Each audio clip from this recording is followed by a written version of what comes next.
The following program is a production of the Hennepin County Library.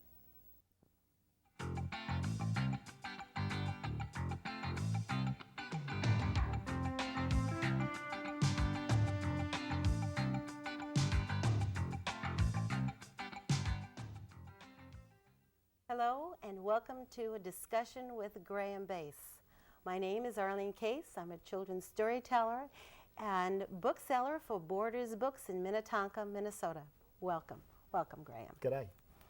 My question for you is, your books have such a wide appeal to children of all ages. What is your target audience, if you have one? Well, last year I would have said 33, and this year it's 34. No, honestly, it's my age. And when I tell people that I write for myself, it can either sound trite, as if, well, you know, so what, or even self-centered, but it's actually a very important principle which I adhere to. I think the worst thing you can do in the world when you're talking to anybody is to talk down to them, or for that matter, to talk up to them. Pretend that you know things that you don't know. Just be honest, be yourself. So if I were to start saying, okay, I'm going to direct my books to 5 to 8 year olds, and what they need is a book about trucks or spaceships or something, I'd begin to sort of, I suppose, limit myself and sort of start talking in what I perceive to be a childish way, or the way that kids would like to be talked to, what I think. And if I get it wrong, I'm in all sorts of trouble, because as soon as a child gets the feeling that they've been talked down to, you'll just lose their respect. So I write for me and I illustrate for me first, and then whoever else likes it from there, that's fine. Right. Okay. Now, what or who inspired you to create these intricate details that you do in your books? Well, my background is a little mixed. I was born in England, so those early influences tended to be things, the British standards, like Winnie the Pooh, Wind in the Willows, Lewis Carroll, things like that. And eventually I did illustrate a Lewis Carroll book, eventually, just the poem The Jabberwocky. But then we went to Australia when I was 8 years old, and the influences were all very, very different then. Not so much in books, but just in landscape. I suddenly discovered a new land with an incredible array of new animals, and my parents were very interested in wildlife. So as soon as we went to Australia, we started going out to the national parks, into the rainforest, and discovering the wildlife.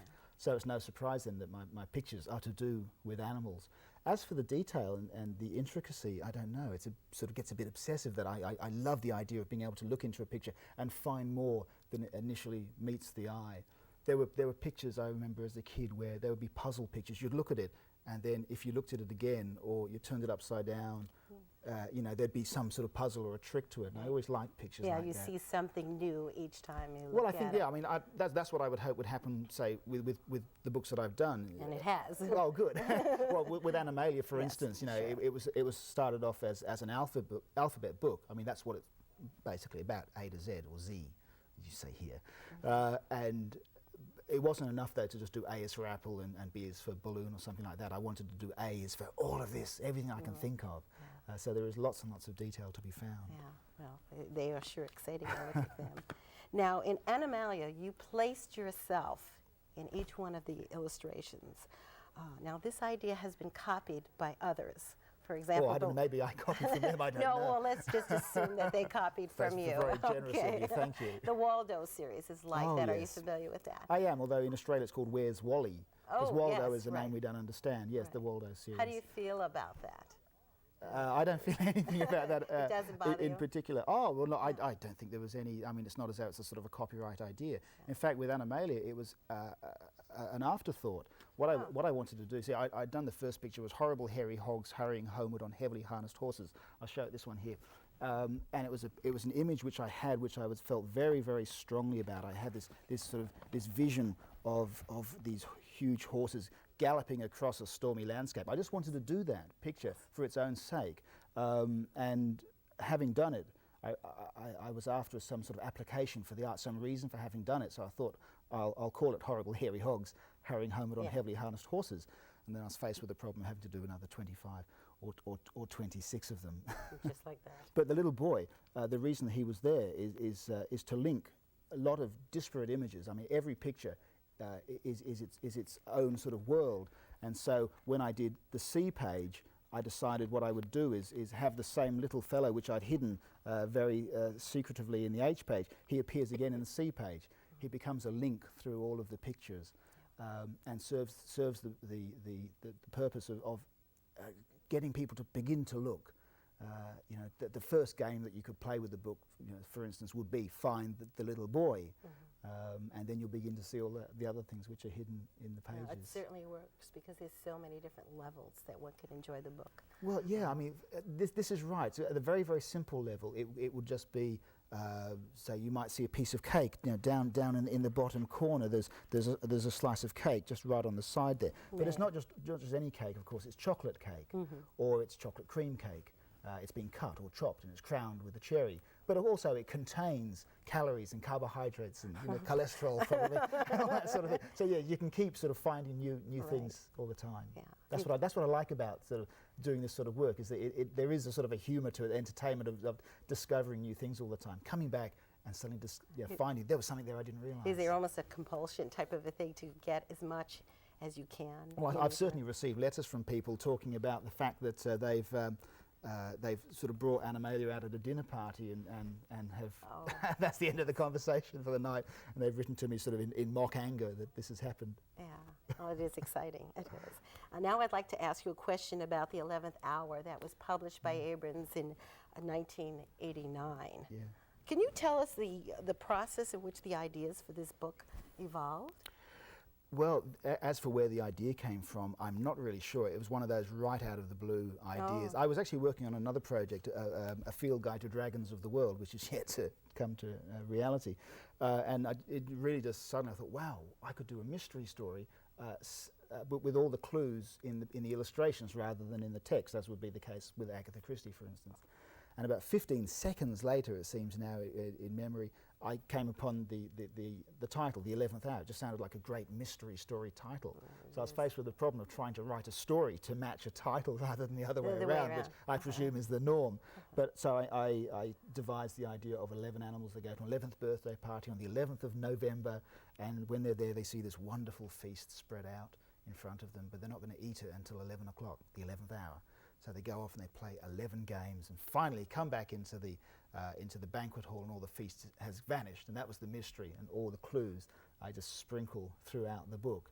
But again, at different levels. Yeah. At the simplest level, if you just look at it like a child, I think it can be solved really, fairly quickly. I don't know how long. If I start mentioning sort of hours or minutes, everybody will be angry. It took longer or shorter. But there's also very much more sort of esoteric and analytical ways of going about the solving the mystery, which can be more enjoyable, but it's not essential. Right. I know when it took me so long to solve this one, and then when I reread it for the third and the fourth time, I was using different clock clues. That's basically how I did it through process of elimination. So elimination and deduction. All the way through, I keep on saying, watch the clocks. Right, but that's and important. I did. I mean, if you were a detective, coming to the scene of a murder or something, the first thing you do is, try and determine the time of the crime. Right. So anybody who comes to that book fresh, that would be the first thing that I would suggest that you do. Try and work out when the crime was committed, and then you've got to see who could have done it. So I shouldn't feel so bad. I'm giving away too much. I shouldn't feel so bad that it took me longer than maybe others. Are you going to admit to how long it took? Or? No, that's all right. No, Look, I don't think so. People come to book signings every now and then, and they say, I've been working on this for 2 years. And I think, well, you're doing something wrong here. It doesn't take 2 years to solve the mystery. The criminals got away by then. How long did it take you to complete the 11th Hour from start to finish? 2.5 years. 2.5 years. Yeah. Again, with the sort of the detail and trying to hide all the clues, there's no way that can be sort of just done, any more quickly. I get obsessive about my work. When I'm working, I work very hard and very consistently at it. But each picture will tend to take 1-2 months each to complete. And there's lots of research and sort of design work that has to go on, apart from just like colouring in. Yeah. Well, I can see they're almost, the 11th Hour and Animalia almost read like travelogues and nature logs. And then, of course, you're telling me about your background. Well, with the 11th Hour, after I'd come up with the idea for the story, and the concept of the book, I started travelling on a trip through India and Africa and later on through Europe, and there's pictures from the book which relate to the things which I saw. The entrance hall when all the animals first come into Horace's house is based on St. Peter's in Rome, Yes. and then later on in the book there's an area which has a lot of Charles Rennie Mackintosh, the Scottish designer and architect, the chairs in the Yes. card game.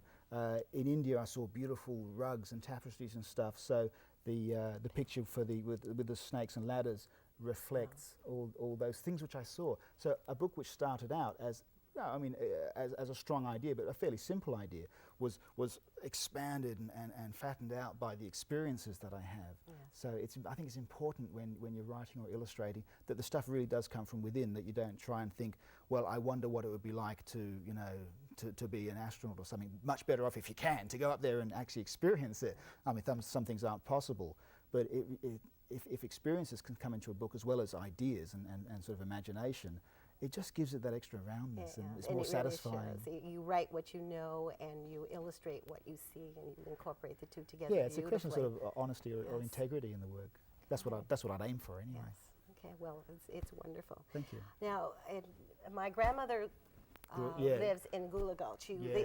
The grandmother is the only human that I've in ever all drawn. that you've ever done. I'm not very good at it, am I? No, No, she's people are fine. certainly a problem for me. When kids write to me and they ask, "Dear Mr. Bates, what is the hardest animal to draw?" and they expect me to say, a peacock or a platypus or something like that, and I always write back and say, no, it's not. It's the human being. The reason being is that we know it so well. I could draw a platypus and I can get the 4 legs wrong and give it 6 fingers instead of 5 or something. Nobody would know the difference. But with people, because you know the subject matter, you just get one thing wrong, the position of the eyes or the length of the neck, and suddenly it's not, it just doesn't look right. So apart from that, also, I don't have a great interest in drawing people. I mean, my passion is animals, so I concentrate on it. Now, was she based on anyone you know, or she Yeah. completely imagined? No, she looks a lot like my maternal grandmother, but she also looks a little like the lady I used to live next door to for a few years when I first arrived in Australia. I don't think she knows that. Okay. But no, I have to admit to all and sundry now that Gooley Gulch actually doesn't even exist. Neither do the other places in the book, Bandy Wallop and Lawson's Rest and Murrumbum. I made them all up, I admit it. Yes. Well, I did travel to Australia, and I don't remember. No, you didn't coming pass through across them. any of those. I'd Actually, be in sometimes big there's, trouble oh yeah, if I I know Gooley Gulch, and I said, you do not. They were trying Always to run. be truthful. Oh yes. Okay. Now, in your next book, this was published in '89 by Abrams, Jabberwocky. This is a collaboration between you and Well, Lewis yeah, Carroll's manuscript through I'm the not sure that it's Looking really a Glass. collaboration since he'd been dead for several Yes, years well, before I did it. But between nevertheless, yeah, I his- certainly. his manuscript Yes. and your artwork. Yeah. And which was this idea yours, or Actually, no, it wasn't. It was suggested to me. I'd just finished the artwork for Animalia, and it was yet to come out. And I was just approached by another publisher who said, "Look, we're doing this great big series of books. There's going to be 200 or something in the series, just small books. And one of them is Lewis Carroll's Jabberwocky, Would You Like to Illustrate It?" And I just jumped at it because I'd known this poem, 7-stanza poem, off by heart since I was a child. So yeah, that was how that one came about. Originally, though, it was only a very small book, just a little reading scheme book. And later, I think perhaps when Animalia had taken off and actually gained some success, that it was decided to create a big book of Jabberwocky as well. I see. Well, it's a wonderful marriage between the text and the illustrations. It was works because just I was so beautifully. enthusiastic about the text. That's the thing about collaborations, is that what happens is the text becomes the focal point. It becomes sacrosanct. You can't change it. Right. And the illustrations then are subservient to some extent. And that's a problem, especially if you don't actually quite agree that the text is as good as it could be. So when I do my own books, which I do now almost exclusively, I don't collaborate as a rule. It means that I even though if I finish the text, I can still come back while I'm doing the illustrations and say, wait a sec, that verse now is unnecessary, or it would be much better if so-and-so's jacket was red instead of blue because it looks better. So I can actually just bring the marriage between the text and the illustrations just that little bit closer together. Right. Okay. Thank you. Now, your most recent book, The Sign of the Seahorse. Oop, move that one out. Okay. Now, the theme for this is about pollution of the coral reef. And even though it's sort of like in a play form, because you do have a listing of your characters, Yeah. I just felt this was much more serious subject matter. You're talking about pollution and what's happening to the coral reef and the creatures that make up the reef. Now, is this something that we're going to see in your future works, that you are a little bit more serious? I don't know. I don't know. The Sign of the Seahorse is a departure for me in that it does have a serious message. Yes. I've never wanted to sort of put a message in a book before. As I say, I mean, I write them for me, and I don't think I need to send myself messages, well, not conscious ones anyway. But I'll tell you the inspiration for the book. It was my first experience of scuba diving. I'd done a lot of snorkeling and swimming coming from Australia. Everybody lives around the beach. But it took a trip to Martinique for a holiday once for me first to try scuba diving. And when you can go underwater and stay underwater and look at the fantastic complexity of a coral reef, that was what inspired the idea. But very close on the heels of that, you know, awestruck feeling of elation at seeing the beauty is the knowledge that these things are beginning to disappear. That's right. Yeah. The parallels, I think, between a coral reef and a rainforest is a very strong one, where I think everybody understands that when a rainforest tree is cut down, it's not just the tree that goes. It was that particular plant, parasitical plant, that grew on the tree, and the orchid which only grew in the bowl of that plant, and then all the birds and the insects and so forth. That's right. It's and a coral reef, habitat. yeah, it's a complete habitat, and under the water it's the same sort of thing. That's right. So I felt moved for the first time to actually say something. What I didn't want to do was shout it from, you know, the rooftops and bang a big drum in somebody's ear. The best way to make somebody listen to you is just to whisper, to say it very quietly. You go, what was that again? And they'll look beneath the surface. So while The Sign of the Seahorse is a story of greed and high adventure in 2 acts, as the subtitle says, and you've got Pearl Trout, who's a waitress at the Seahorse Cafe, and her true love, Bert the soldier crab, who goes off to search for the poison, and Pearl's brother Phineas, who joins the catfish gang, and it's all a sort of a melodramatic sort of, you know, rollicking story on the top. I think that it won't go past people that there is in fact a serious thing going on beneath the surface, as it were. Right. Well, after I read this, I thought this would make a neat book, a neat script for a play form for children to put into a school play dealing with the environment and ecology. Now, we haven't talked about this before, but that's exactly what I'm going to do. Oh! Yes. No, seriously. The fact that it's written in acts and scenes, there's a few reasons, and if we have the time, I'll come back to it. But certainly, in my mind, right from the outset, was that it felt fairly dramatic. You know, as I mentioned the word melodrama before, and it seemed that to put it onto the stage would be a natural progression of the project. Yeah. So while I was illustrating the book, I was going to the piano and writing music, writing a theme for Bert the soldier crab, or writing a love song between Pearl and Bert, or, you know, a very up-tempo number for the catfish gang, stuff like that. The other reason, though, why I wrote it in acts and scenes, I originally wanted to write it as a pure play, is that it's a very long and it's quite a complex story. And I felt that in order for it not to be inaccessible to children, it needed to be sort of itemized. You needed to give it bite-sized portions. So at the beginning, where it says Act 1, Scene 1, the Seahorse Cafe, underneath it goes on to say, in which our heroine Pearl falls in love with Corporal Bert, and the evil grouper pays an unwelcome visit to the cafe. Now, just that, it's like a signpost. It tells you just enough about what's going on. You look at the illustration, you could then turn to the next page. But what these little subtitles also do is it invites you further.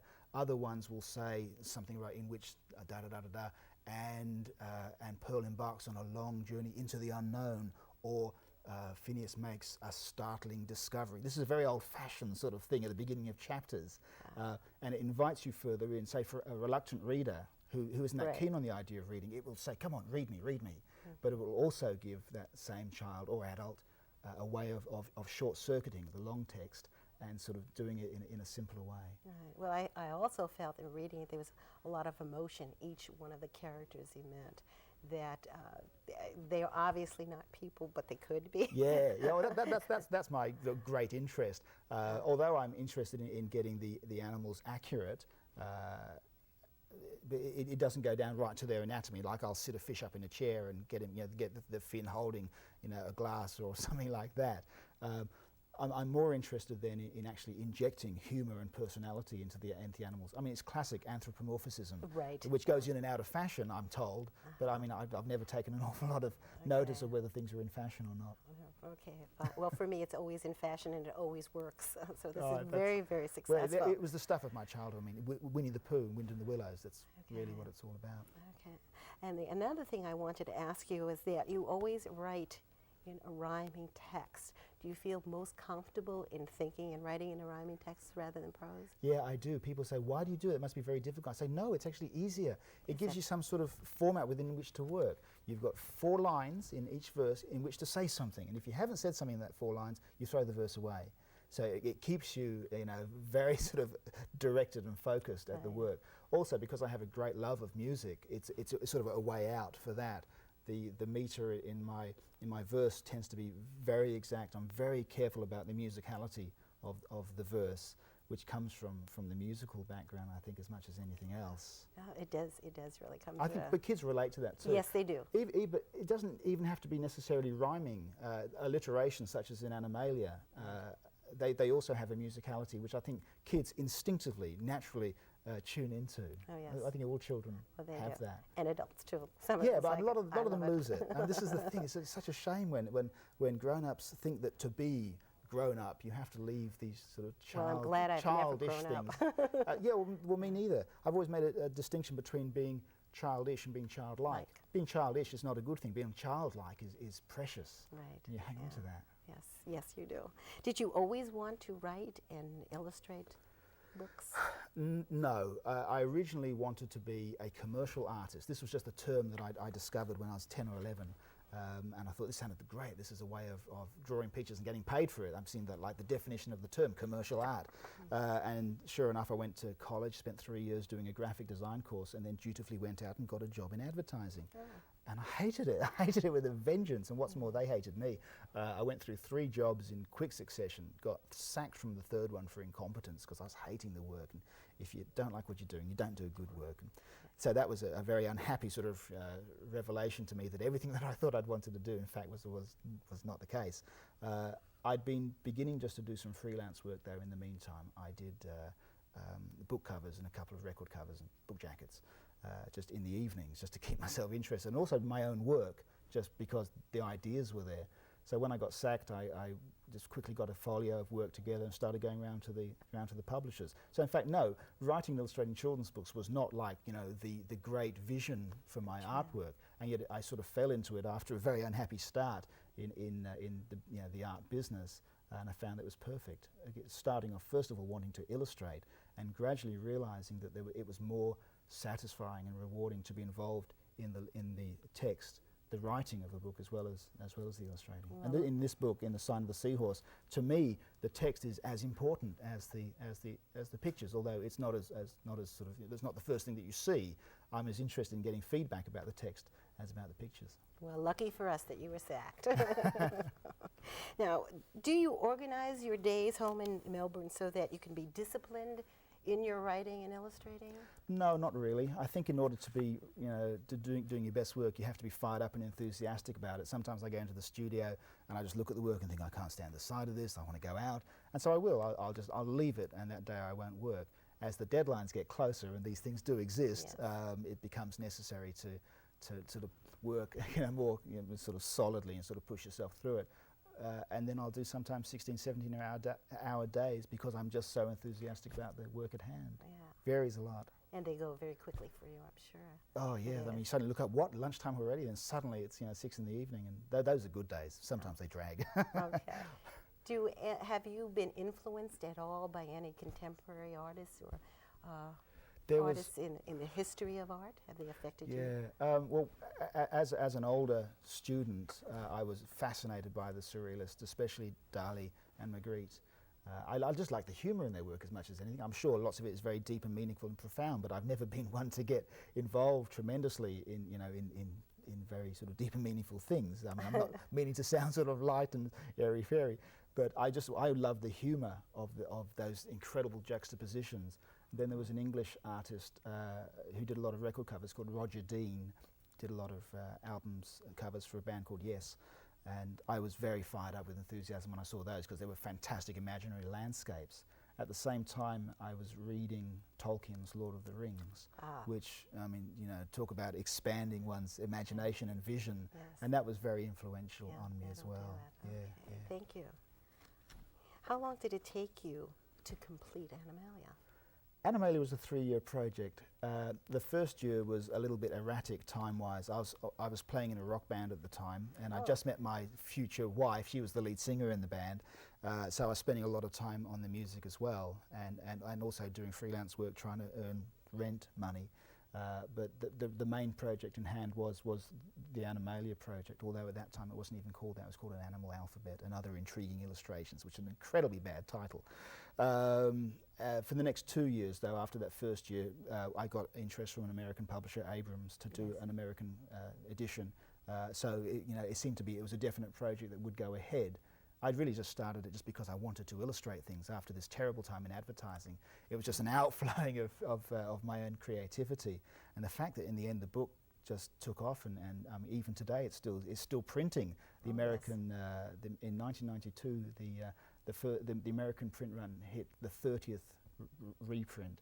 I just can't believe it. That's in 5 years or something. So it just seemed I must be doing something right. Because I was just following my own creative nose, it was just something that other people just seemed to click with, and that was sort of icing on the cake for me. Oh, yes. Okay. Can you tell us if you're working on another project right now? Right now, it's turning The Sign of the Seahorse into an underwater operetta, a musical for kids, and I think 1993 will largely be involved in that project. Following that, yes, I do have another idea. I'm not going to tell you an awful lot about it. It should. Oh, sorry. No, I really can't. It's just one sort of strong visual idea. The text is liable to be minimal. The subject matter will be, again, animals, very much to do with nature and organic forms. It's a very ambitious project, I can tell you that much, and should be finished 95, 96. They just take a long time, I'm afraid. Yes. I can't speed up. Well, it's worth waiting for. Thank you. Yes, very much so.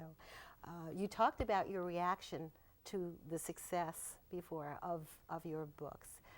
Has it changed you in any way, your lifestyle?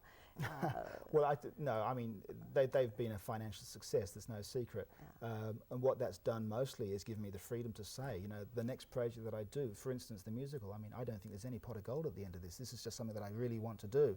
And I've got the luxury of being able to spend a year doing something like that. I don't have to look for the next, the next paycheck, the next thing which is going to, earn me some money or be the next step along a career. I'm not very concerned about that. I'm very, very lucky in that. But I think if financial success can be the source of creative freedom, you couldn't ask for more. Yes. Okay. Do you discuss any of your ideas while they're in the formative stage?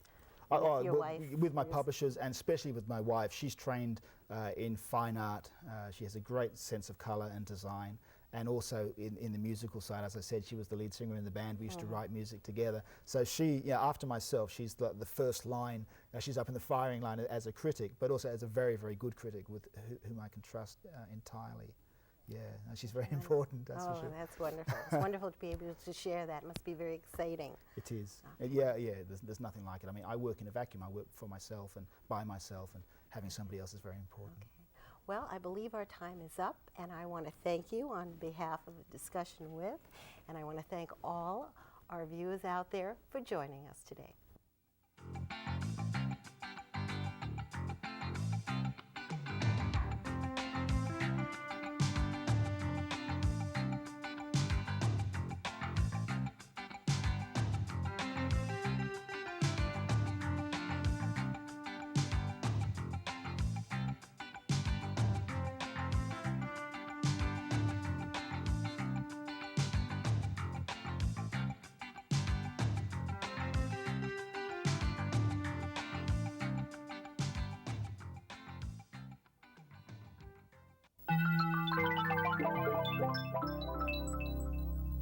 A presentation of the Hennepin County Library.